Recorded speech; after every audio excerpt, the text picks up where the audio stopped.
राहुल जी, आज जो divine star astrology की तरफ से कार्यक्रम रखा गया, उसका मुख्य उद्देश्य क्या है और ज्योतिष शास्त्र क्या है, इसके बारे में जरूर डिटेल। देखिए, ज्योतिष जो शास्त्र है ये वेदों का अंग है, इसको छठा अंग बोला जाता है, क्योंकि वेदों को अध्ययन करने के लिए वेद शास्त्री को ज्योतिष का अनुभव होना बहुत जरूरी है। जिस वेद शास्त्री को ज्योतिष की नॉलेज नहीं होती है वो पूर्ण रूप से वेद शास्त्री नहीं माना जाता, क्योंकि वेदों में हवन करने की रीति का विधान जो होता है और वो ज्योतिष की काल गणना के अनुसार हम बता सकते हैं कौन से समय पर कौन सा हवन और कौन सी आहुति देनी चाहिए। उसके हिसाब से आप चाहें तो जो भी हवन के माध्यम से कर सकते हैं। महाभारत के अंदर एक जिक्र आता है कि राजा द्रुपद द्रोणाचार्य की हार से बहुत प्रतिशोध में थे और उनके एक बेटा नहीं था, कोई भी, एक खाली शिखंडी थे। तो उन्होंने चाहा कि मैं किसी भी प्रकार से दो पुत्र मुझे हो जाएं या एक पुत्र ऐसा हो जाए जो द्रोणाचार्य का वध करे। तो इसलिए उन्होंने एक यज्ञ करने की ठानी और यज्ञ से ये संभव था। तो वेदाचार्यों को इस बात के बारे में पता चला कि द्रुपद जो है वो एक यज्ञ करना चाहते हैं। तो किसी ने बताया कि याज जो है, याज ऋषि, वो वेदाचार्य भी है, यज्ञों के स्पेशलिस्ट हैं और वो इस प्रकार का यज्ञ जानते हैं।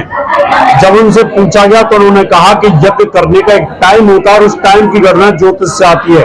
तो याज और अयाज दो भाई ऋषि थे, उन्होंने यज्ञ किया था। उस यज्ञ से हवन में से द्रौपदी और दृष्टिद्युम्न पैदा हुए थे।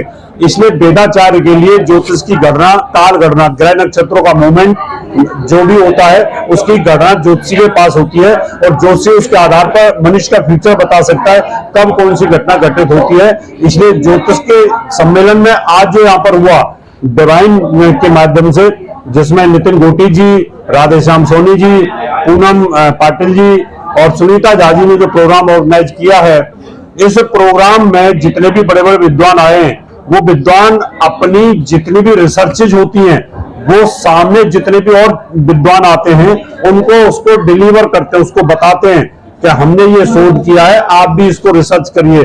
तो ये बात और फैलती रहती है। हमारे यहाँ पर श्रुति स्मृति का प्रावधान है कि अगर आप श्रुति और स्मृति से किसी भी चीज को आगे बताते हो तो वो बात फैलती है। तो आज जितने भी यहाँ पर 90-100 लोग ज्योतिषी आए, विद्वान पूरे महाराष्ट्र चारों तरफ से, उन लोगों को हमने अपनी रिसर्चेज बताई हैं कि किस प्रकार से नए सूत्र, उनकी जो रिसर्च होती हैं उनको हम यहाँ बताने की कोशिश करते हैं। इस प्रकार के सम्मेलन देश विदेश में होते रहते हैं और जो सीनियर जो ज्योतिषाचार्य होते हैं, गणतज्ञ होते हैं, वेदाचार्य होते हैं, कर्मकांड विशेषज्ञ होते हैं, वो अपनी अपनी रिसर्चेज को इस प्रकार के सम्मेलनों में बताने की कोशिश करते हैं।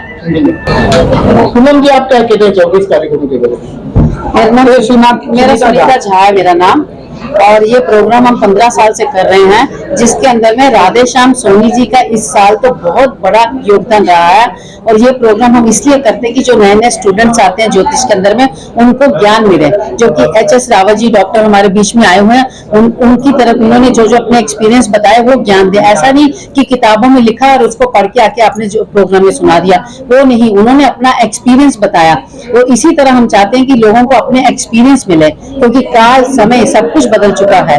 उसके हिसाब से ज्योतिष की अगर गणना की जाए तो बहुत अच्छा ज्ञान लोगों को मिलेगा। तो उसके लिए हम लोग ये प्रोग्राम करते हैं और एक प्लेटफॉर्म देते हैं लोगों को। एक प्लेटफॉर्म हम देते हैं जिसके अंदर में राधेश्याम सोनी जी, नितिन गोटी जी आज 86 ईयर के होके भी उन्होंने ही प्रोग्राम की स्टार्ट की थी सबसे पहले, और उनके देखो इतनी जोश देखो कितना उनके अंदर में। उसके बाद में जो बाकी कार्यकाल संभाला राधेश्याम जी ने संभाला। तो इसके अंदर में सब लोगों को फायदा होना चाहिए, जितने ज्योतिष ज्ञान आए हुए हैं और जितने नए लोग सीखने वाले स्टूडेंट्स आए हैं उन लोगों के लिए भी हम कार्यक्रम करते हैं ताकि नई नई नॉलेज लोगों को मिले। बहुत बहुत धन्यवाद। कार्यक्रम रखा गया, इसका मुख्य उद्देश्य? हमारा नाम राधेश्याम सोनी है, मैं कांदीवली से हूँ। हमारी संस्था है डिवाइन एस्ट्रोलॉजी। हमारे वरिष्ठ हैं नितिन गोटी जी, पूनम पाटिल जी, सुनीता जी और मैं राधेश्याम सोनी। हमारा ये उद्देश्य रहता है कि जो आजकल ज्योतिष सीख रहे हैं उनको हम प्लेटफॉर्म देते हैं, उनको बोलने का और कुछ बोलने का मौका देते हैं और यहाँ स्टेज पे उनका स्वागत करते हैं ताकि उनका हिम्मत बढ़े और वो आगे बढ़े। ऐसी जानकारी यहाँ मिलती है और ऐसे लोगों को देश से बुलाते हैं, जैसे हमारे वरिष्ठ गुरुजी हैं, ऐसे लोगों को बुलाते हैं कि इनका ज्ञान उनको प्रदान हो। इसलिए हम ये करते हैं और हमारा ये सेवा धर्म है, हम सेवा के भाव से करते हैं। आपका नाम बताइए और किस विषय पे? जी, मेरा नाम संजय सोनी है। मैं डिवाइन ग्रुप की तरफ से आया हूँ और जो मैं न्यूमरोलॉजी की तरफ से बोलना चाहता हूँ, वैसे तो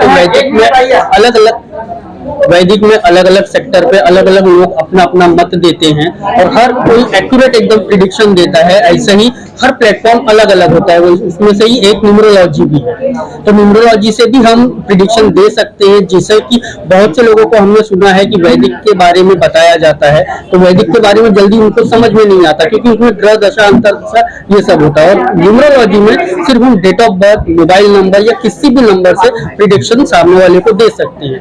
इसलिए ये आज यहाँ पे ऑर्गेनाइज हुआ है। देश के हर एक प्रांत से लोग यहाँ पर अच्छे से अच्छे लोग आए हुए हैं। उन्होंने अपना अपना विचार रखा, दूसरों का विचार सुना, ताकि हमारा भी ज्ञान में वृद्धि हो, उनके भी ज्ञान में वृद्धि हो। आज के कार्यक्रम का मुख्य उद्देश्य यही था। धन्यवाद। तो मैम जी, आज के कार्यक्रम के बारे में बताइए। आज के कार्यक्रम के बारे में। आज का हमारा कार्यक्रम डिवाइन स्टार एस्ट्रोलॉजी का है। यहाँ पे हमने ज्योतिष सम्मेलन आयोजित किया है। ये ज्योतिष सम्मेलन नहीं है, लेकिन हम गेट टुगेदर जैसे सभी ज्योतिषों को इकट्ठा करते हैं। हमारा इकट्ठा करने का मकसद यही है कि ज्योतिष शास्त्र को बढ़ावा दे और ज्योतिष में ज्यादा से ज्यादा उन्नति हो, प्रगति हो, विकास हो। जो ऋषि मुनियों ने हमें दिखा दिया है वो देन हम सभी को दे सकते हैं। जो अध्ययन कर रहे हैं उनको बढ़ावा देते हैं और जिसने अध्ययन पूरा किया है और आगे बढ़ाते हैं, जो क्लासेस चलाते हैं ज्योतिष शास्त्र के, उनको भी यहाँ इस सम्मेलन में आके बहुत मजा आता है क्योंकि यहाँ ज्ञान मिलता है। हम ये जो डिवाइन स्टार संगोष्ठी जो आयोजित किया है कार्यक्रम, ये कोई प्रॉफिट के लिए नहीं किया है, ना ही हम प्रॉफिट लेते हैं और पैसा कमाने का नहीं है। ये एक ज्योतिष विद्वान है, उनको इकट्ठा करते और एक ज्ञान का आदान प्रदान करते हैं। तो इस आदान प्रदान से ज्योतिष में बढ़ावा भी मिलता है। जिसने रिसर्च किया है, जिसने संशोधन किया है, उस संशोधन का लाभ भी ज्योतिषियों को मिलता है। जैसे अभी हमारे एक विद्वान ने कहा कि डॉक्टर सिर्फ स्पेशलिस्ट उसी का ही करते हैं, लेकिन ज्योतिष शास्त्र ऐसा है कि वो सभी के बारे में जानकारी रखते हैं। कि वेल्थ के बारे में रखते हैं, हेल्थ के बारे में रखते हैं और अपने जीवन में आने वाले सभी संकट और लाभ कहाँ से मिलते हैं, इस विषय में भी हम जानकारी ज्योतिषियों को होती है क्योंकि वो जानकारी रखते हैं। वो जानकारी क्यों रखते हैं? तो ग्रह और नक्षत्र तारों के हिसाब से उसको जवाब देना पड़ता है। इसलिए वो आने वाले जातक एक ही विषय में नहीं बोलते हैं, उनका अनेक विषय होते हैं। लेकिन जब हम डॉक्टर के पास जाते हैं तो वो डॉक्टर सिर्फ उसी के बारे में, उस रोग के ही बारे में बताते हैं और एक मिनट और ज्योतिषी सभी विषय के बारे में जानकारी रखकर उसका जवाब देते हैं। तो ज्योतिषियों को बढ़ावा देने के लिए और ज्योतिषियों को एकत्रित करने के लिए ये मंच है और ये मंच हम नए अध्ययन करने वालों को प्लेटफॉर्म देके उनको ज्यादा से ज्यादा बढ़ावा देते हैं। Thank you.